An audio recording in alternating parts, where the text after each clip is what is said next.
So compared to what was originally proposed by OSHA in this area, this is a lot easier to comply with. The original proposal had the host employer giving rules to the contractor employers, and they had to follow those rules, and the host employer was then in a regulatory mode of inspecting to make sure they were following those rules. So you can imagine what that would be like to deal with. So instead, what we have now is basically communication rules. And that's basically what that standard, what the new standard is.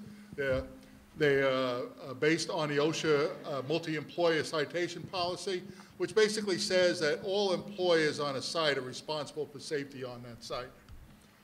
OSHA in this case describes the means, the methods, and expectations of these communications. Very specific in this area, which is a little unusual. You'll actually see step by step on what you have to do in the communication areas, but OSHA was really clear there. It does say that the contract employer and host employer must coordinate their work rules, and that is instead of one working, following the other person's rules. So we're being directed to coordinate our work rules, and everything is done in a coordinated manner then. The host, they are specific in certain areas where the host employer, in this case, is required to obtain and provide the existing characteristics and conditions of the line and equipment related to safety, the max switching transient voltages, the presence of protective grounds, locations of circuits, fault current ratings, etc. OSHA has in detail given us a table, they call it Table 2 there, which actually lists all the analysis that contractors need to do, all the assessments, and the information that the host employer must provide to the contractor for them to do that analysis.